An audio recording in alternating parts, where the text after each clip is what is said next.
Constipation বা কোষ্ঠকাঠিন্য এখন বর্তমান যুগে একটা তীব্র সমস্যা।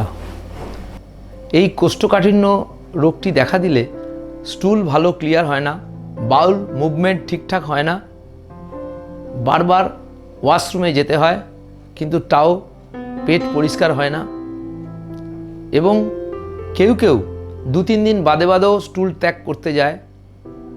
তার ফলে নানা রকম কমপ্লিকেশন তৈরি হতে পারে। তো আজকের ভিডিওতে আমরা দেখে নেব এই কোষ্ঠকাঠিন্যর কি কারণ এবং এই কোষ্ঠকাঠিন্য থেকে কিভাবে আমরা মুক্ত হতে পারি। তো চলুন ভিডিওটা শুরু করা যাক।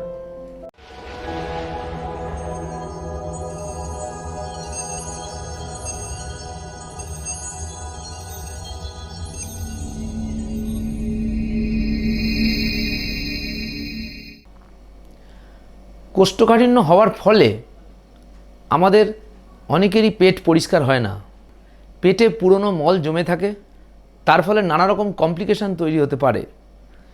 পেট ফুলে যায়, পেটের মধ্যে গ্যাস তৈরি হয়, পেটে গ্যাস তৈরি হওয়ার ফলে পেট ফুলে থাকার ফলে খিদে পায় না, আমাদের ক্ষুধাহীনতা দেখা যায়, খাওয়া দাওয়ার ইচ্ছা থাকে না, সকালবেলা ঘুম থেকে উঠে চলাফেরা করতে কোনো এনার্জি পাওয়া যায় না, খুব অসুবিধা হয়, কোমর ব্যথা হয়, অনেক সময় শক্ত স্টুল পাস করতে গিয়ে দেখা যাচ্ছে মলদ্বার চিরে গিয়ে ব্লিডিং হতে পারে, ইত্যাদি নানা রকম কমপ্লিকেশান দেখা দেয়। তো এই কোষ্ঠকাঠিন্য যদি আমরা দূর করতে পারি, অর্থাৎ রেগুলার যদি আমাদের স্টুল ঠিকঠাক মতো নির্গত হতে পারে শরীর থেকে, এই বজ্র পদার্থ যদি বেরিয়ে যেতে পারে, তাহলে আমাদের পেট হালকা হবে এবং শরীরটা ফুরফুরে লাগবে, আমরা তরতাজা থাকব, আমাদের খিদে ভালো হবে, ঘুম ভালো হবে, চলাফেরা বা কাজকর্ম করতে পারবো আমরা খুব ভালোভাবে, অর্থাৎ আমরা খুব এনার্জেটিক লাইফ লিড করতে পারবো। তো এখন এই যে কোষ্ঠকাঠিন্যগুলো তৈরি হচ্ছে, এই রোগটা তৈরি হচ্ছে আমাদের, এটা কি কারণে তৈরি হয় এইটা একটু আমরা দেখে নিই। তো সবচেয়ে প্রথম যে কারণটা, সেই কারণটা হচ্ছে আমাদের লাইফস্টাইল। আমরা যদি সেডেন্টারি লাইফস্টাইল লিড করি, অর্থাৎ শুয়ে বসে থাকা, অলসভাবে জীবনযাপন করা, এই ধরনের লাইফস্টাইল কিন্তু কোষ্ঠকাঠিন্য তৈরি করতে একেবারে খুব সাহায্য করে। কাজেই আমাদের যদি কাজকর্ম করার ফাঁকে ফাঁকে আমরা একটু দৌড়ঝাঁপ করি, চলাফেরা করি, শারীরিক মুভমেন্ট ঠিকঠাক করে করি, তাহলে সেক্ষেত্রে কিন্তু কোষ্ঠকাঠিন্য হওয়া থেকে আমরা অনেকটা দূরে থাকতে পারবো, অর্থাৎ এটা একটা প্রিভেন্টিভ ব্যাপার হয়ে যাবে। নেক্সট, কোষ্ঠকাঠিন্যের আর একটা কারণ হলো আমাদের বিভিন্ন ধরনের ড্রাগসের কুফল, অর্থাৎ কিছু ওষুধের পার্শ্ব প্রতিক্রিয়া। আমাদের রোগ হলে ওষুধ খেতে হয়, কিন্তু কিছু ওষুধ আছে যার থেকে আমাদের কোষ্ঠকাঠিন্য তৈরি হতে পারে। যেমন যদি আমরা কোনো আয়রন পিল খাই, অর্থাৎ আমাদের শরীরে রক্তাল্পতাটাকে কমাবার জন্য যদি কোনো আয়রন পিল খাই, তাহলে সেক্ষেত্রে কিন্তু কোষ্ঠকাঠিন্য হতে পারে। এছাড়া যদি আমাদের অ্যান্টাসিড খাওয়ার অভ্যাস থাকে প্রচুর পরিমাণে, অ্যালুমিনিয়াম হাইড্রক্সাইড বা ওই জাতীয় কোনো ক্ষারযুক্ত কোনো অ্যান্টাসিড আমরা গ্রহণ করি, তাহলে দীর্ঘদিন অ্যান্টাসিড খেতে খেতে কিন্তু আমাদের কোষ্ঠকাঠিন্য রোগ দেখা দিতে পারে। এছাড়া আরও অন্যান্য অনেক ওষুধ আছে যেগুলো আমাদের মানসিক কোনো রোগের যদি ওষুধ হয়, ডিপ্রেশন গঠিত কোনো ওষুধ হয়, সেই অ্যান্টি ডিপ্রেশন যদি কোনো ওষুধ থেকেও আমাদের কিন্তু এই কোষ্ঠকাঠিন্যটা তৈরি হতে পারে। তাহলে বিভিন্ন ধরনের ওষুধের প্রতিক্রিয়া কিন্তু কোষ্ঠকাঠিন্যের জন্য দায়ী। আরেকটি কারণ হচ্ছে বিভিন্ন ধরনের খাদ্য গ্রহণ, কিছু জাঙ্ক ফুড, মশলাযুক্ত খাবার বা হাই ফ্যাটযুক্ত খাবার, এই সমস্ত খাবার যদি আমরা প্রতিনিয়ত খেতে থাকি, একটা রুটিন ওয়াইজ খেতে থাকি, তাহলে কিন্তু আমাদের হজম করার ক্ষমতাটা কমে যায় এবং আস্তে আস্তে কিন্তু কোষ্ঠকাঠিন্য ধাত তৈরি হয়ে যায়। আমাদের বাউল মুভমেন্ট ভালো করে হয় না, ইন্টেস্টিনাল মুভমেন্ট হয় না, ইন্টেস্টিনালের ভেতরে যে মিউকাস মেমব্রেন আছে তার সিক্রেশন ভালো হয় না, তার ফলে আমরা কিন্তু কোষ্ঠকাঠিন্য শিকার হই। আরেকটি কোষ্ঠকাঠিন্যের কারণ হলো মানসিক উদ্বেগ, বিভিন্ন কারণে যদি আমরা মেন্টাল অ্যাংজাইটিতে ভুগি তাহলে কিন্তু আস্তে আস্তে আমাদের দীর্ঘদিন মেন্টাল অ্যাংজাইটিতে ভুগতে ভুগতে আমাদের কিন্তু কোষ্ঠকাঠিন্য এসে যেতে পারে। এছাড়া আমরা যদি জল কম খাই, অর্থাৎ অনেকেরই আছে জল পানের অর্থাৎ জলের ইনটেকটার পরিমাণটা খুব কম, খেতে চায় না তারা জল। এই কম জল খাওয়ার দরুন আমাদের কিন্তু কোষ্ঠকাঠিন্য ধাত তৈরি হতে পারে। কোষ্ঠকাঠিন্য সাধারণত দু রকমের হয়ে থাকে। একরকম কোষ্ঠকাঠিন্য দেখা যায় যেক্ষেত্রে পায়খানার বেগ থাকে কিন্তু আমাদের স্টুল ভালো পরিষ্কার হয় না।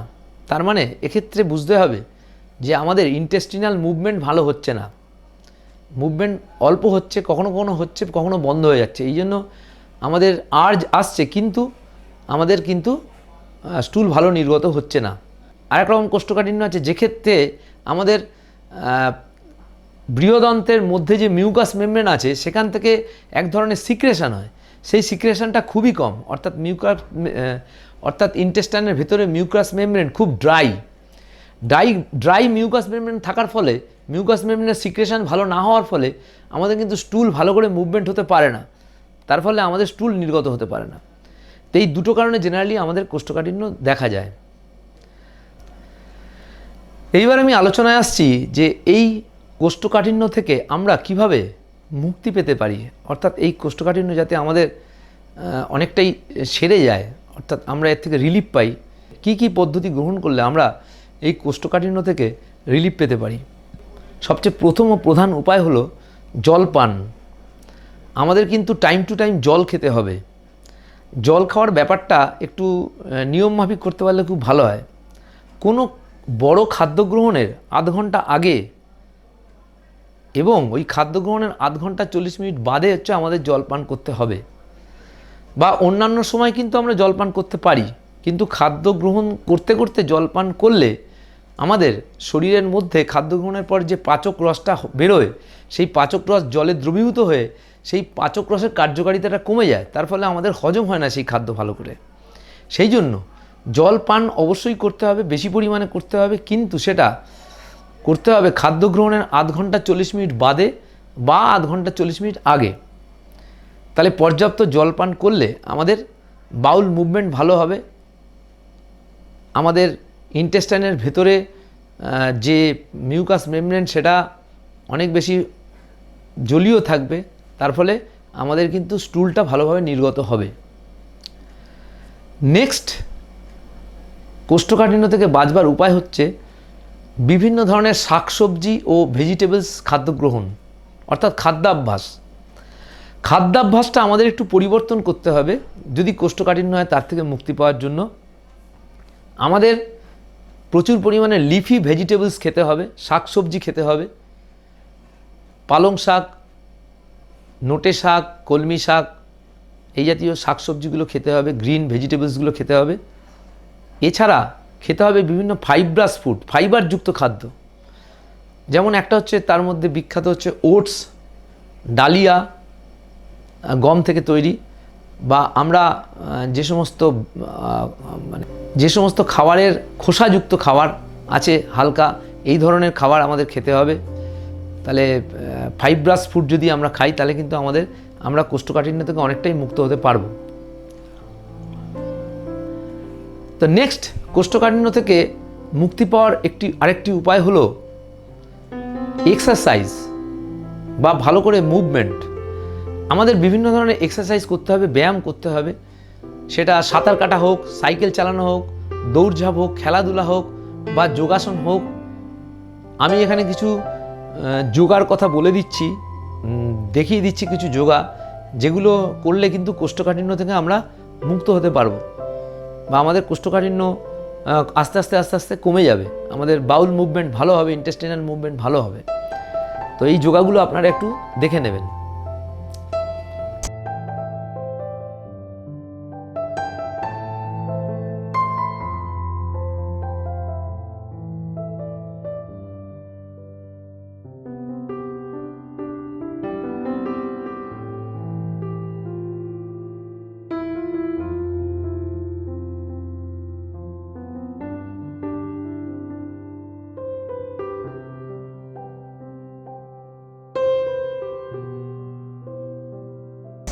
এইবারে আরেকটি কোষ্ঠকাঠিন্য থেকে মুক্ত হওয়ার জন্য একটি পদ্ধতি বলবো, সেটি হলো হোমিওপ্যাথি চিকিৎসা। দেখা গেল এই সমস্ত করার পরেও অনেক ক্ষেত্রে দেখা গেল কোষ্ঠকাঠিন্যতা যেতে চাইছে না, সেক্ষেত্রে কিছু ওষুধ সেবন করার প্রয়োজন হয়ে পড়ে। তো হোমিওপ্যাথি ওষুধ যদি আমরা খাই সেক্ষেত্রে আমাদের কোনো সাইড এফেক্ট নেই, আমরা কিন্তু কোষ্ঠকাঠিন্যের জন্য এই হোমিওপ্যাথি ওষুধ সেবন করতে পারি। কোষ্ঠকাঠিন্যের জন্য সবচেয়ে ভালো হোমিওপ্যাথি ওষুধ হলো নাক্স ভূমিকা। নাক্স ভূমিকা ওষুধটা কোষ্ঠকাঠিন্যর ক্ষেত্রে বাচ্চা বা বড় সকলের ক্ষেত্রেই সমানভাবে কার্যকরী।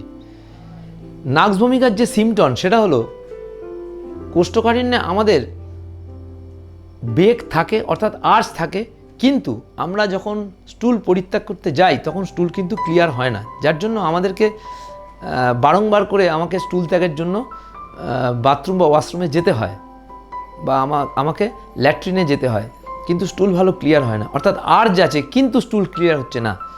এরকম ক্ষেত্রে কিন্তু নাক্স ভূমিকা বিশেষ উপযোগী। এছাড়া মলদ্বারে যদি লাম্প হয়, ফোলে অর্শ টাইপের কিছু একটা সিমটনের জন্য লাম্প তৈরি হয়, সেক্ষেত্রেও কিন্তু এই নাক্স ভূমিকা খুব উপযোগী। এই নাক্স ভূমিকা খেতে হবে, নাক্স ভূমিকা 30 পোটেন্সি খেতে হবে 2 ফোঁটা করে 3 বার প্রতিদিন। আর যদি রোগটা পুরনো হয় তাহলে সেক্ষেত্রে নাক্স ভূমিকা 200 পোটেন্সি কেবলমাত্র রাত্রে খাওয়ার আগে 3 ফোঁটা একবার খেতে হবে। নাক্স ভূমিকা 200 পোটেন্সি যাদের এই রোগটা পুরনো হয়ে গেছে। নেক্সট মেডিসিন হলো ব্রায়োনিয়া।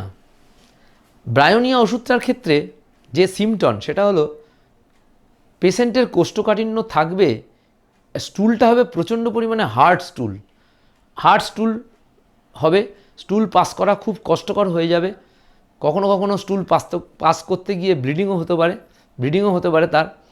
তো এরকম ক্ষেত্রে ব্রায়োনিয়া হচ্ছে খুব উপযোগী মেডিসিন। ব্রায়োনিয়ার কোষ্ঠকাঠিন্যে দেখা যায় পেশেন্টের মিউকাস মেমব্রেন খুব ড্রাই আছে, এছাড়া মুখ, গলা এই সমস্ত অংশও কিন্তু খুব ড্রাই থাকে, আর পেশেন্টের জল তেষ্টা পায়, অর্থাৎ জল খাবার টেন্ডেন্সিটাও বেশি থাকে। এই রকম সিমটম থাকলে ব্রায়োনিয়া 30 পাওয়ার 2 ফোঁটা করে 3 বার খাওয়া যেতে পারে, তাহলে কোষ্ঠকাঠিন্য কিন্তু অবিলম্বে দূর হয়ে যাবে। আর যদি পুরনো রোগ হয় তাহলে সেক্ষেত্রে ব্রায়োনিয়া 200 সকালে খালি পেটে 3 ফোঁটা একবার করে খেলে এই কোষ্ঠকাঠিন্য থেকে অল্প দিনের মধ্যেই মুক্তি পাওয়া যাবে। আরেকটি হোমিওপ্যাথি মেডিসিনের কথা বলছি, সেটা হলো সাইলেসিয়া মেডিসিনটার মধ্যেও কোষ্ঠকাঠিন্যের সিমটম রয়েছে। সাইলেসিয়া খুব ভালো মেডিসিন কোষ্ঠকাঠিন্য দূর করার ক্ষেত্রে। সাইলেসিয়ার ক্ষেত্রে লক্ষণ হলো যে পেশেন্টের মলদ্বারে একটা প্লাগিং সেন্সেশন হয়, অর্থাৎ কিছু আটকে আছে এরকম একটা সেন্সেশন হয়, এবং তার স্টুল অনেকটা এসেও মনে হচ্ছে আবার ভিতরে চলে যাচ্ছে, অর্থাৎ স্টুল ক্লিয়ার হওয়ার টেন্ডেন্সি হচ্ছে কিন্তু সেটা আবার ইন্টেস্টাইনের ভিতরে চলে যায়, এরকম একটা ফিলিংস হতে থাকে। এরকম যদি ফিলিংস হয় তাহলে সেক্ষেত্রে কিন্তু সাইলেসিয়া মেডিসিনটা খুবই কার্যকরী।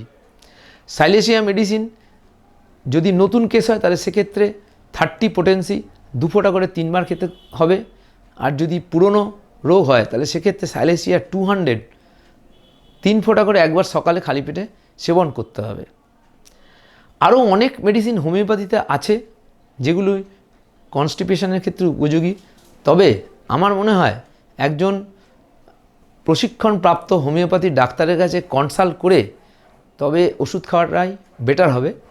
তবে আমি যে কয়েকটা ওষুধের কথা বলে দিলাম এগুলো খুব কমন মেডিসিন, এগুলো সব ক্ষেত্রেই কার্যকরী, তবে সিমটম দেখে সেটা খেতে পারলে নিশ্চয়ই আপনাদের উপকার হতে পারে। তো আপনারা এই কোষ্ঠকাঠিন্যের উপরে যে ভিডিওটা দেখলেন সেই ভিডিওটা যদি ভালো লেগে থাকে তাহলে লাইক করবেন, আর আমার চ্যানেলে নতুন হলে চ্যানেলটা প্লিজ সাবস্ক্রাইব করবেন, বেল আইকনটা প্রেস করে দেবেন আগামী দিনের ভিডিওর নোটিফিকেশান পাওয়ার জন্য।